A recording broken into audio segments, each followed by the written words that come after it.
waxa khadka si toos ah ugu jira safiirka Soomaaliland u fadhiya wadanka Imaaraadka mudane Baashe Cawil oo isagu kamid ah labada mas'uul waa isaga iyo wasiirka arrimaha dibadda Soomaaliland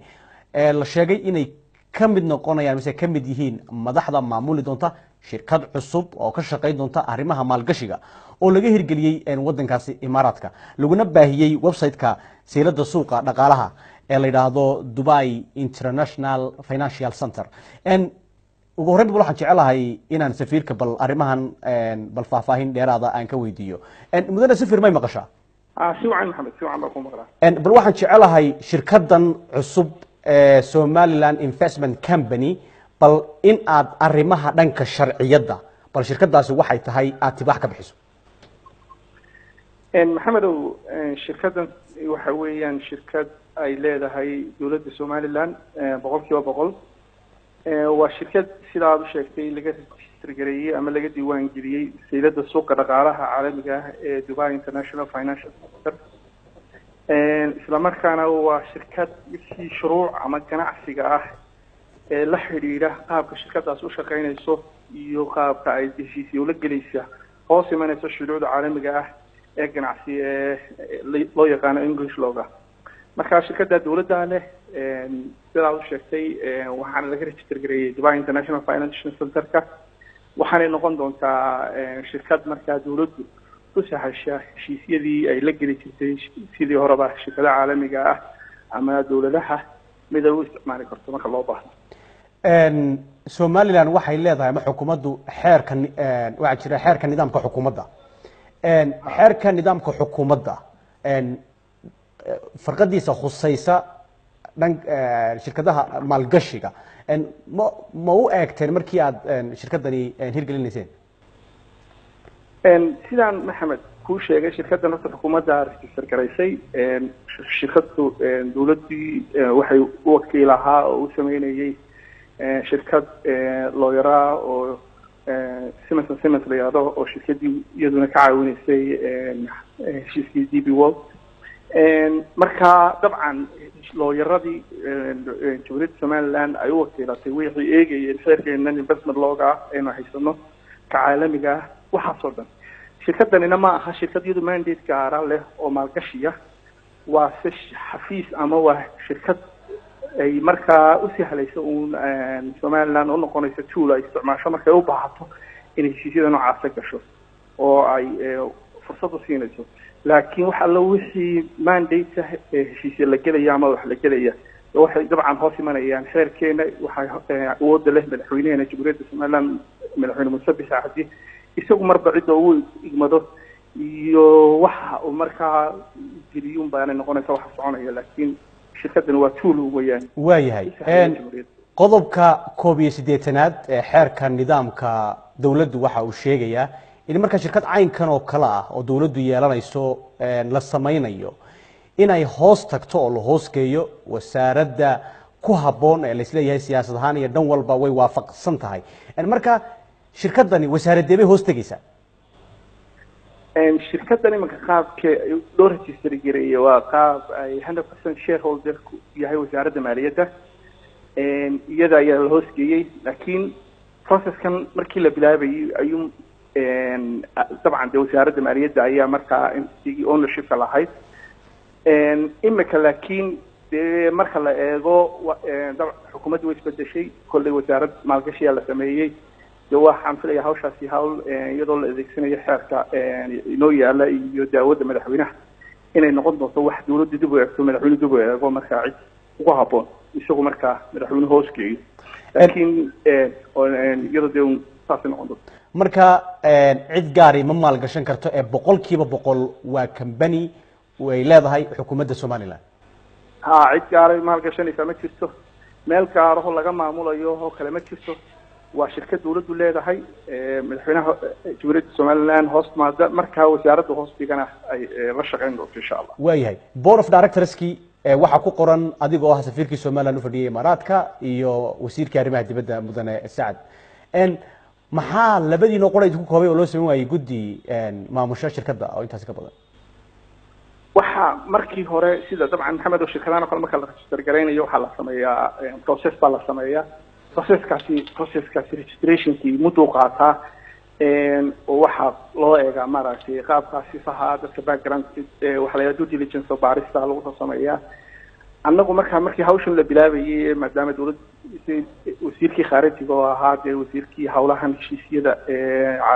xukuumadda saxeexaysay uga wakiilka ahaa iyo aniga oo ahaa safiirkii somaliland halkan u jooga dee xilka u hayay ayay xukuumadda noo igmatay inaanu board of directors ka galno hase shitaa macnaheedu ma aha dee waxaanu noqonaynaa dadka permanentka ah ee boardkan ku jiraya ee joogaya xukuumadda madaxweynuhu cidda uu igmaday oo mas-uulka markaa isleeyahay way ku habboon tahay ayuunba usoo magacaabaya la gelinaya annagu waxaanu bilownay processkii shirkadda lagu register garaynayo oo markaa madaxweynihii waktigaa iyo wasaaradda maaliyaddu noo igmatay maadaama nololeedaasi hawsha wadnay dekada iyo howlaha sacad ka wada shaqeynay wixiise iminka ka dambeeya ciddii iyo madaxweynuhu igmaday iyo qaabka la isleeyahay u shaqeynaysaa xeerarka marka loo sameeyo ayuunbay ku shaqeyn doontaa haduu alla waayahay mudane safir shirkaddani maxay somaliland usoo kordhinaysaa maxamed oo somaliland waddan la ictiraafsan yahay oo sidaynu ogsoonahay haysta access to ama haysta albaabadii maalgashi ee wadamadu ay la aqoonsan yahay helaan ma nihin hadday noqoto bangiga caalamka ee dunida hadday noqoto ka kale ee deyminka ama dunida hasiiyo ama maalgashiga kale hasiiyo IMF-ta ah hadday noqoto heshiisyada kale ee wadamadu inala galaan gidigood mar walba oo arrimaha caynkan oo kale dhacayaan waxaa marka keeskeena ama arrinteena lasoo eegayo caqabadeena waa ah inaynan ahayn dal si buuxa loo ixtiraafsan yahay oo arrimahaas inoo keena shirkaddani maadaama labada waxoodba ay leedahay oo ah marka hore ay tahay shirkad ay dawladdu leedahay 100% oo private company laakiin dee laga register gareeyay suuqa ganacsiga caalamiga ah ee hoos imanaya sharciga ingiriiska ganacsiga waxay wax badan sahlaysaa xukuumaddu inay si daahfuran ay ula macaamisho mashaariic ama ha noqoto maalgashiya oo ha noqoto shirkada ah ama ha noqoto kuwo kale oo dawladaha ay la gelaysaba inay u sahasho inay wadahadaladii ay la geli lahayd dadka marka ay doonayso inay kusoo dhiirigeliso inay dadka yimaadaan u fudaydiso maadaama ay tahay shirkad sharciyeysan waa hagaag arrintani horta shaki badan bay bulshada reer Soomaaliya ka dhex abuurtay labadii cisho u dambeeyay oo baraha bulshada aad baa loogu hadalay taasna waxa keenay idinka dhankiina ama dhanka xukuumadda wax faahfaahina may jirin oo barahooda bulshada iyo website-yada toona ay ku baahiyeen ama seba ay dadka u soo bandhigeen waxa lagu ogaaday website-kaas Dubai International Financial Center aan idhaahdo silada suuqa xorta ah marka maxaa diiday inaad idinku dadka u soo bandhigtaan ka hor intaanay meel kale ka ogaanin waxaan soo dhignay maxamed shirkaddu sida registrationku ka muuqato ay soo baxday bishii 8 baa la sameeyay bishii 8 maanta oo bishu waxaan filayaa balay soo baxay 9 bayt ama filayaa maanta wax badan ma dhaxayo marka dabcan de waqtiga la register gareeyay markaad eegto shirkaddu processku socday imika live ku soo baxay hasi yeesheen hawshan inay dawladdu de soo bandhigto oo soo bandhigto shacabka oo loo soo dhigo qorshe ku jirtay markii dambana dee hawshu imika dhamaatayna dee processkii waxay ku jirtay ahaa inay dawladdu marka hay'adihii ku shaqo lahaa iyo cidii ku shaqo lahayd ay soo sharxdo u sheegtay marka wax la garanayay ma jirin wax ma jirin qaabka sharciyeysan ku socday waxa processkaasina dee process imika muddo socday waxa alxamdulillah wax soo dhamaaday oo wax lagu farxo wax qarankeena u soo kordhay weeyaan wax cid walba oo danaynaysa horumarka iyo wanaagga Soomaaliland ay tahay inay soo dhaweyso weeyaan waxaan runtii ugu mahadcelinaynaa madaxweynaha Jamhuuriyadda Soomaaliland oo runtii dee mashaariicdan iyo kuwa kale oo fara badan baa dhiirigeliyay oo juhdi fara badan la geliyay madaxweyne Muuse Bixi arrintan uu og yahay oo ula socda Soomaaliya طبعا of course madaxweynuhu wuu og yahay isaga hawshan noo igmaday oo noo yiri hawshan wada oo sirtar geliyay de mar walbana anagu waxaan ku shaqeynaynaa siyaasaddiisa iyo aragtidiisa oo ah in waddankan loo raadiyo loo baadi goobo qaab maalgashiyo si aynu uga baxno dhibaatooyin fara badan oo dalkeena hay waayahay baashi waxyaabaha shakiga keenay waxaa ka mid ah wasiirka hore ee maaliyadda wasiirka hore ee madaxtooyada marwadii hore adiga laftaada wasiirka cusub ee maalgashiga intaasba Dubai bay joogaan wax luga miyay ku leeyihiin arrimahan dadka sheegaysay hore wasiirka hore madaxtooyada uu kuma ogi qofka kaliya inta ogahay wasiirka hore maaliyadda jooga weeyaan iyaduna dee sifa shakhsiga joogtaayo qofka biniaadamka dee dubay uu iman karaa waanu ka dhoofi karaa dubay oo meel iyo meel dee biniaadamku dadku wada yimaadaan wasiirka maalgashiguna iyo investmentkuna waa uu yimid halkan oo dabcan shirarkii guddigii wafdiga ahaa maalintii dibad uu la socday markii dambena dee uu dhowr cisho ka dambeeyey hase yeeshee arrinkani arrin dee la qarinayo sidaan kugu sheegay weeyaan hawshani hawl socotay bay ahayd hawl muddo socotay bay ahayd wax la qarinayo ma jirin hawl sifa sharci ku socotay inta kalena way dhamaatay si wanaagsan bay ku dhamaatay alxamdulillahi rabbil caalamiin ugu dambeyntii mudane safiir waxaa jira dadka qaar iyagu aaminsan intii masabkan ad hayseen adig iyo